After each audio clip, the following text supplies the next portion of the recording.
മഹാഭാരതത്തിന്റെ അടുത്ത എപ്പിസോഡിലേക്ക് സ്വാഗതം. എല്ലാവരും ലൈക്ക് ചെയ്യണം, ഷെയർ ചെയ്യണം, സബ്സ്ക്രൈബ് ചെയ്യണം, കമന്റ്സ് ഇടണം, സംശയങ്ങളുണ്ടെങ്കിൽ ചോദിക്കുകയും വേണം. അപ്പോ അർജുനൻ സുഭദ്രയുമായി ഇന്ദ്രപ്രസ്ഥത്തിൽ താമസമായി. അങ്ങനെ ഇരിക്കെ പാഞ്ചാലിക്ക് 5 പേരിൽ നിന്നും 5 പുത്രന്മാരുണ്ടായി. യുധിഷ്ഠിരനിൽ നിന്നുണ്ടായ പുത്രനാണ് പ്രതിവിന്ധ്യൻ. അതായത് വിന്ധ്യാപർവ്വതത്തെ പോലെ ശക്തിയോടുകൂടി നിൽക്കുന്നു, അതുകൊണ്ടാണ് പ്രതിവിന്ധ്യൻ. ഭീമന്റെ മകന്റെ പേര് സുതസോമൻ. അതായത് 1000 സോമയാഗങ്ങൾ നടത്തി അതിൽ നിന്ന് കിട്ടിയ പുത്രനാണ് സുതസോമൻ. മകന്റെ പേര് ശ്രുതകർമാവ്. നകുലന്റെ പുത്രന്റെ പേര് ശതാനീകൻ. സഹദേവന്റെ പുത്രൻ ശ്രുതസേനൻ. അങ്ങനെ 5 പുത്രന്മാരുണ്ടായി. അതിനുശേഷം ഈ പുത്രന്മാരെ എല്ലാം വൈദിക വിധി പ്രകാരമുള്ള ചടങ്ങുകളെല്ലാം ധൗമ്യൻ മുന്നിട്ട് നിന്ന് നടത്തി. വേദാധ്യയനം കഴിഞ്ഞു. ബാലന്മാർ അർജുനന്റെ അടുക്കൽ നിന്ന് ശാസ്ത്രപ്രയോഗങ്ങളിൽ നൈപുണ്യം നേടി. അങ്ങനെ അതിനുശേഷം യുധിഷ്ഠിരന്റെ അനുവാദത്തോടു കൂടി ശ്രീകൃഷ്ണനും അർജുനനും യമുനാ പുളിനത്തിൽ ജലക്രീഡയ്ക്ക് വേണ്ടി പോയി. അവിടെ അവര് സുഖസൗകര്യങ്ങളോട് വേണ്ടതെല്ലാം മുൻകൂട്ടി സജ്ജീകരിച്ചിരുന്നത് കൊണ്ട് സന്തോഷത്തോടു കൂടി അവിടെ കഴിഞ്ഞിരുന്നു. ജലവിഹാരത്തിന് സംഗീതാസ്വാദനം അതിലൊക്കെ മുഴുകി കൃഷ്ണനും അർജുനനും ഒക്കെ ഉല്ലസിച്ച് കുറച്ചു നാൾ അവിടെ കഴിഞ്ഞു. അപ്പൊ ഒരിക്കൽ ഒരു പൊക്കമേറിയ ബ്രാഹ്മണൻ അവരുടെ മുൻപിലെത്തി.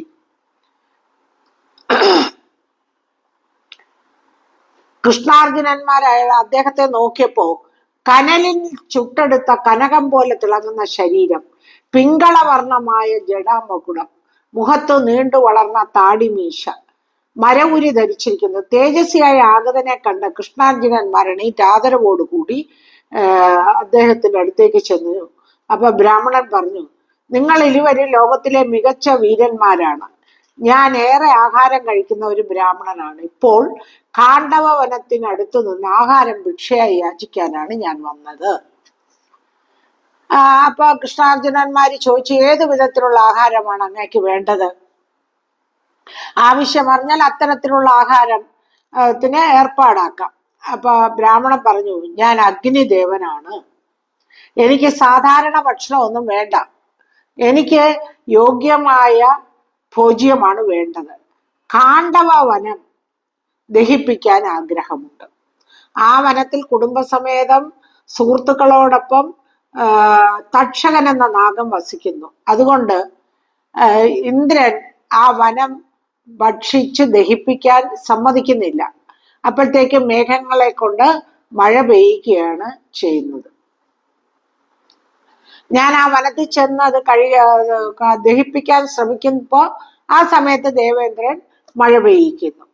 അപ്പൊ നിങ്ങൾ ഇരുവരും അസ്ത്രവിദ്യയിൽ നിപുണന്മാരാണല്ലോ, നിങ്ങളുടെ സഹായം ഉണ്ടായാൽ എനിക്ക് കാണ്ഡവ വനം ദഹിപ്പിക്കാം എന്ന് പറയും. അപ്പൊ ഈ കാണ്ഡവ വനം ദഹിപ്പിക്കുന്നതിന് അഗ്നിക്ക് മറ്റൊരു കഥ പറയാനുണ്ടായിരുന്നു. പണ്ട് ശ്വേതകി എന്ന് പറഞ്ഞ രാജാവ് ഉണ്ടായിരുന്നു. അദ്ദേഹത്തിന് ഈ യജ്ഞങ്ങൾ നടത്താൻ വളരെ താല്പര്യമായിരുന്നു. അദ്ദേഹം പല മുനിമാരെ കൊണ്ട് യജ്ഞങ്ങൾ ഇങ്ങനെ നടത്തിക്കൊണ്ടേയിരുന്നു. ഓരോ യജ്ഞം കഴിയുമ്പോഴും ആ ബ്രാഹ്മണർക്കെല്ലാം വിശിഷ്ടമായ സമ്മാനങ്ങൾ കൊടുത്ത് അവരതുമായി തിരിച്ചു പോകും. അവസാനം പൗരോഹിത്യം വഹിക്കാൻ ആളില്ലാതെ. എന്നിട്ട് ഈ യജ്ഞങ്ങൾ ഇങ്ങനെ നടത്തിക്കൊണ്ടിരുന്നെങ്കിലും പഴയതുപോലെ ബ്രാഹ്മണരൊന്നും വന്ന് യജ്ഞത്തിന് പൗരോഹിത്യം വഹിച്ചില്ല. അങ്ങനെ ആ രാജാവ് കഠിനമായ തപസ് ചെയ്ത് ശ്രീശങ്കരനെ അനുഗ്രഹം തേടി. അദ്ദേഹം പറഞ്ഞു, നീ ശ്വേതകി ഒരു കാര്യം ചെയ്യൂ, ദുർവാസാവ് മഹർഷിയെ കൊണ്ട് യജ്ഞം ചെയ്യിക്കുന്നു. അങ്ങനെ ദുർവാസാവ് മഹർഷി 12 വർഷം യജ്ഞം നടത്തി. ഈ യജ്ഞത്തിൽ ഉപയോഗിച്ച നെയ്യെല്ലാം കഴിച്ച് അഗ്നിദേവന് അജീർണം പിടിച്ചു. അദ്ദേഹത്തിന്റെ പ്രഭ മങ്ങി. അദ്ദേഹത്തിന് പഴയതുപോലെ ഒന്നിനും ആവാതെയായി. അദ്ദേഹം ബ്രഹ്മദേവനെ സമീപിച്ച് പറഞ്ഞു, ഞാൻ പഴയപടി ആരോഗ്യവാനാകാൻ എന്താണ് ചെയ്യേണ്ടതെന്ന്. അപ്പൊ അദ്ദേഹം പറഞ്ഞു, കാണ്ഡവ വനം ദഹിപ്പിച്ചാൽ നിന്റെ ഈ ബുദ്ധിമുട്ടുകളെല്ലാം മാറി നീ കൂടുതൽ പ്രോജ്വലതയോടെ ശോഭിക്കുമെന്ന് പറഞ്ഞു.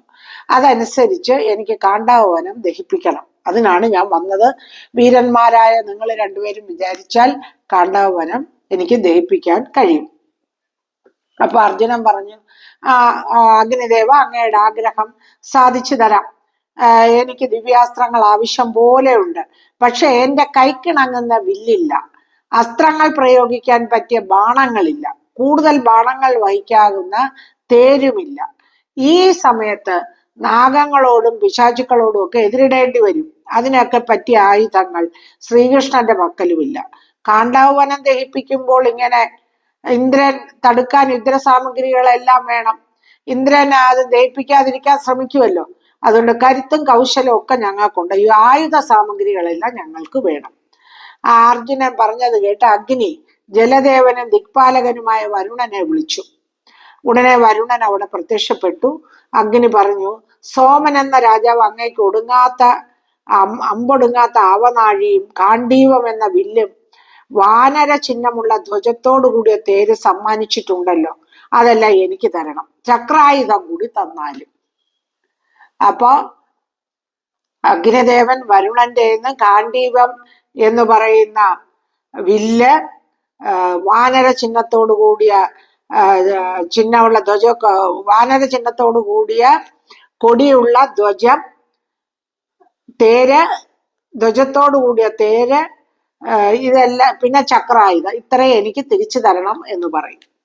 അഗ്നിയുടെ പ്രാർത്ഥന വരുണൻ അംഗീകരിച്ചു. ഗാണ്ഡീവം എന്ന വില്ലും അമ്പൊടുങ്ങാത്ത ആവനാഴിയും അർജുനന് സമ്മാനിച്ചു. ഏതായുധത്തെ മുറിക്കാൻ സമർത്ഥമായ ഗാണ്ഡീവത്തെ ഭേദിക്കാൻ ഒരായുധത്തിനും കഴിയില്ല. അതേന്തുന്ന യോദ്ധാവിന്റെ കരുത്തും കാന്തിയും കീർത്തിയും വർദ്ധിക്കും. എല്ലാ സാമഗ്രികളടങ്ങിയ ഉജ്ജ്വലമായ രഥവും അർജുനന് നൽകി. ഗന്ധർവദേശത്തിലെ തിളക്കമുള്ള വെളുപ്പു നിറമുള്ള വായു വേഗമുള്ള കുതിരകളെയും സമ്മാനിച്ചു. എന്നിട്ട് ശ്രീകൃഷ്ണനോട് പറഞ്ഞു, മാധവന് ഞാൻ ഈ ചക്രായുധം തരാം. ഈ ചക്രം കൊണ്ട് ആരെയും അങ്ങേക്ക് വധിക്കാം. ഓരോ തവണയും ശത്രു സംഹാരം നടത്തിയിട്ട് അത് തിരികെ അങ്ങയുടെ അടുക്കൽ തന്നെ വന്നു ചേരും. അങ്ങനെ ഇതെല്ലാം കൂടി അഗ്നിദേവൻ കാണ്ഡവനത്തിന്റെ അടുത്തേക്ക് എത്തി. ഉജ്ജ്വലമായ രൂപം ധരിച്ച് അഗ്നിദേവൻ തന്റെ 7 നാവുകളും നീട്ടി കാണ്ഡവനത്തെ ദഹിപ്പിക്കാൻ തുടങ്ങി. അഗ്നിയുടെ ഈ വലിയ പ്രയോഗം കണ്ടിട്ട് ജീവജാലങ്ങളൊക്കെ പേടിച്ചോടി. എല്ലാ ജീവജാലങ്ങളും വെന്തൊടുങ്ങാൻ തുടങ്ങി. ബന്ധുക്കളെ പിരിഞ്ഞു പോകാൻ മനസ്സ് വരാത്ത ജീവികൾ അവിടെ തന്നെ അവരും ഒടുങ്ങി. ഈ സകല ജീവരാശിയെ ദഹിപ്പിച്ചിട്ടുള്ള സമയമായി.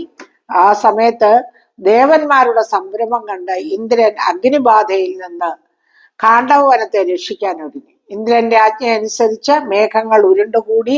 മേഘഗർജനം ഭൂമിയെ പ്രകമ്പനം കൊള്ളിച്ചു. തുള്ളിക്കൊരു കുടമെന്ന കണക്ക് വർഷപാതം ആരംഭിച്ചു. അർജുനൻ തന്റെ അഭ്യസ്ത നൈപുണ്യം കൊണ്ട്, അസ്ത്രവിദ്യ നൈപുണ്യം കൊണ്ട് വർഷപാതത്തെ തടുത്തു. ആകാശം ബാണങ്ങൾ കൊണ്ട് ആവൃതമായി അടയ്ക്കപ്പെട്ടു. ഒരു ജീവിക്കും വനത്തിൽ നിന്ന് പുറത്തു കടക്കാൻ കഴിയാതെയായി. നാഗരാജാവായ തക്ഷകൻ ആ സമയത്ത് കുരുക്ഷേത്രത്തിലായിരുന്നു. പക്ഷേ തക്ഷകന്റെ പുത്രനായ അശ്വസേനൻ കാണ്ഡവനത്തിൽ ഉണ്ടായിരുന്നു. അർജുനന്റെ ബാണങ്ങൾ കൊണ്ടുള്ള വഴിയെല്ലാം അടഞ്ഞു പോയതിനാൽ അവനും പുറത്തു കടക്കാൻ കഴിഞ്ഞില്ല. തക്ഷകന്റെ പത്നി അവനെ വിഴുങ്ങാൻ തുടങ്ങി. വാൽ മാത്രം ശേഷിച്ചിരിക്കെ അർജുനൻ നാഗമാതാവിന്റെ പണത്തെ ഉന്നം വെച്ച് ബാണം പ്രയോഗിച്ചു. അർജുനന്റെ ഈ പ്രവൃത്തി കണ്ടറിഞ്ഞ ഇന്ദ്രൻ അതിശക്തമായ ഒരു കൊടുങ്കാറ്റ് വീശി. അതേറ്റ് ക്ഷണനേരത്തേക്ക് അർജുനൻ അസ്തപ്രജ്ഞനായി. ആ തക്കത്തിന് അശ്വസേനൻ അവിടെ നിന്ന് ഇറങ്ങി ഓടി. ഇന്ദ്രന്റെ ഈ ചതിപ്രയോഗം മനസ്സിലാക്കിയ പാർത്ഥൻ കോപത്തോടെ ബാണങ്ങൾ പ്രയോഗിച്ച് ആകാശത്തെ മറച്ചിട്ട് ഇന്ദ്രനോട് ഇടഞ്ഞു. ഇന്ദ്രൻ ആരാണെന്ന് അറിയാമല്ലോ, ദേവേന്ദ്രൻ അർജുനന്റെ പിതാവാണ്. പക്ഷെ യുദ്ധസമയത്ത് അതൊന്നും നോക്കത്തില്ല. തീക്ഷ്ണമായ ബാണങ്ങൾ അർജുനൻ തൊടുത്തുവിട്ടു. ഇന്ദ്രനും തീവ്രമായി പൊരുതാനിറങ്ങി. കടലിളകി മറിഞ്ഞു. കൊടുങ്കാറ്റു വീശി. മഴമേഘങ്ങൾ മാനത്ത് വന്ന് നിറഞ്ഞു. ഇടിനാദം ദിഗന്ധങ്ങളിൽ മുഴങ്ങി. ശക്തമായ മിന്നൽ നിരന്തരം ഉണ്ടായി. വലിയ യുദ്ധമുണ്ടായി. കൃഷ്ണനും അർജുനനും കൃഷ്ണാർജുനന്മാരുടെ നേർക്ക് വിവിധ തരത്തിലുള്ള ആയുധങ്ങൾ പ്രയോഗിച്ചു. അദ്ദേഹമാണെങ്കിലോ ചക്രായുധം ഉപയോഗിച്ച് എതിരാളികളെ തുരത്തി ഓടിച്ചു. ഇത്രയുമായപ്പോൾ അത്യന്തം ക്രുദ്ധനായ ദേവേന്ദ്രൻ ഐരാവതത്തിന്റെ പുറത്തു കയറി കൃഷ്ണാർജുനന്മാരുടെ നേർക്ക് പാഞ്ഞെത്തി. ഇന്ദ്രൻ വജ്രായുധം പ്രയോഗിച്ചു. മറ്റു ദേവന്മാർ അവരവരുടെ ആയുധം എടുത്ത് ഓങ്ങി. കൃഷ്ണാർജുനന്മാർ കുലച്ച വില്ലുമാന് നേരെ നോക്കി നിന്നു. അവരുടെ ശരവർഷത്തിന് മുമ്പിൽ ദേവന്മാരുടെ അസ്ത്രപ്രയോഗവും അടവുകളും ഒന്നും ഫലിച്ചില്ല. ഇന്ദ്രൻ മന്ദരപർവ്വതത്തിന്റെ ഒരു ശിഖരം തന്നെ അടർത്തിയെടുത്ത് അർജുനന്റെ മേൽ എറിയാൻ തുടങ്ങി. അർജുനന്റെ അസ്ത്രങ്ങളേറ്റ് മേരു ശിഖരം 100 കഷ്ണങ്ങളായി ചിതറി. ആ കഷ്ണങ്ങൾ വീണത് കണ്ട് കാണ്ഡവവനത്തിലെ ജീവികൾ പരക്കം പാഞ്ഞു. ഒരു ഭാഗത്ത് അഗ്നി, മറുഭാഗത്ത് കൃഷ്ണാശുരന്മാരുടെ ശരപ്രയോഗം, ഇടയ്ക്ക് മേരുഖണ്ഡങ്ങളുടെ വർഷപാതം, മേരു പർവ്വതം മേരു ശിഖരം ഒടിഞ്ഞൊടിഞ്ഞ്, മേരു പർവ്വതം അല്ല, മേരു ശിഖരങ്ങൾ ഒടിഞ്ഞൊടിഞ്ഞ് വീണ്. ഇതെല്ലാം കണ്ട് ഒരു ജീവിക്കും രക്ഷയില്ലാതായി. ശ്രീകൃഷ്ണ പരമാത്മാവ് ആ സമയത്ത് പ്രകടിപ്പിച്ച കരാള രൂപം കണ്ട ദേവന്മാരും ദാനവന്മാരും അസ്തപ്രജ്ഞരായി, ആശ്ചര്യസ്തബ്ധരായി. ആ സമയത്ത് ഒരു അശരീരി കേട്ടു. ഇന്ദ്രന്റെ മിത്രമായ തക്ഷകൻ ഇപ്പോൾ കുരുക്ഷേത്രത്തിലുണ്ട്. അവൻ അഗ്നിയിൽ പെട്ടിട്ടില്ല. നിനക്ക് അർജുനനെ ജയിക്കാനാവില്ല. നരനാരായണന്മാരാണ് അവരെന്ന് നീ മനസ്സിലാക്കണം. അനന്തമായ ശക്തിയും പരാക്രമവും ഇവർക്കുണ്ട്. ഒരു ശക്തിക്കും ഇവരെ ജയിക്കാനാവില്ല. ദേവന്മാരെയും കൂട്ടി മടങ്ങിപ്പോകുന്നതാണ് നല്ലത്. അശരീരി കേട്ട ദേവേന്ദ്രൻ അനുചരന്മാരോടൊപ്പം സ്വർഗത്തിലേക്ക് മടങ്ങി. മറ്റു ദേവന്മാരും അവരവരുടെ സേനയും കൂട്ടി തിരിച്ചുപോയി.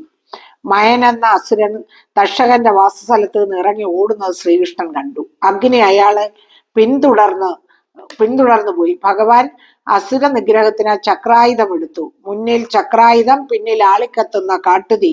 മയൻ അല്പസമയം അന്തം വിട്ടു നിന്നു. പെട്ടെന്ന് മയൻ അർജുനെ വിളിച്ചു പറഞ്ഞു, അർജുന, നീയേ ശരണം, എന്നെ രക്ഷിക്കാൻ മറ്റാരുമില്ല. അർജുനൻ പറഞ്ഞു, നീ പേടിക്കണ്ട. അർജുനൻ അസുരന് അഭയമരളിയത് കണ്ട് അഗ്നി പിന്തിരിഞ്ഞു.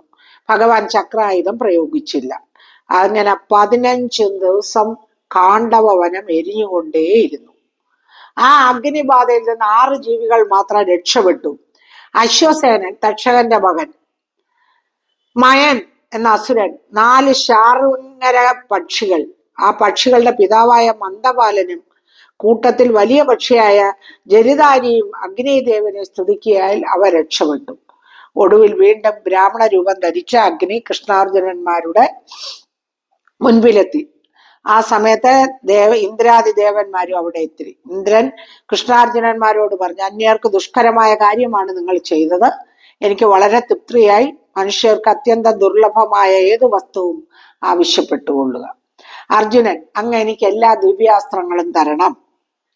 ഇന്ദ്രൻ, അർജുന, ദേവാദിദേവനായ ശ്രീ പരമേശ്വരൻ പ്രസാദിക്കുമ്പോൾ നിന്റെ തപശക്തിയിൽ സന്തുഷ്ടനായി ഞാൻ എല്ലാ അസ്ത്രങ്ങളും തരാം. അതിനുള്ള സമയം എപ്പോഴാകുമെന്ന് എനിക്കറിയാം. ഇപ്പൊ ശ്രീകൃഷ്ണൻ പറഞ്ഞു, ദേവരാജ, ഞാനും അർജുനനുമായിട്ടുള്ള സൗഹൃദ ബന്ധം ഒരിക്കലും ഉലയാതെ നിമിഷം പ്രതി വർദ്ധിക്കുവാൻ അങ്ങ് അനുഗ്രഹിക്കണം. അങ്ങനെ ആകട്ടെ എന്ന് ഇന്ദ്രൻ പറഞ്ഞു. ദേവന്മാർ പോയി കഴിഞ്ഞ് അഗ്നിദേവൻ കൃഷ്ണാർജുനന്മാരെ അഭിനന്ദിച്ചുകൊണ്ട് നന്ദി വാക്കുകൾ പറഞ്ഞിട്ട് അന്തർധാനം ചെയ്തു. ശ്രീകൃഷ്ണ ഭഗവാനും അർജുനനും മയൻ എന്ന അസുരനും പാവനമായ യമുനാ തീരത്തിൽ വന്ന് സ്വസ്ഥമായിട്ടിരുന്നു. അപ്പോ അടുത്ത എപ്പിസോഡില് അടുത്ത ദിവസം നിങ്ങൾ സബ്സ്ക്രൈബ് ചെയ്യണം, ഷെയർ ചെയ്യണം, ലൈക്ക് ചെയ്യണം. നമസ്കാരം.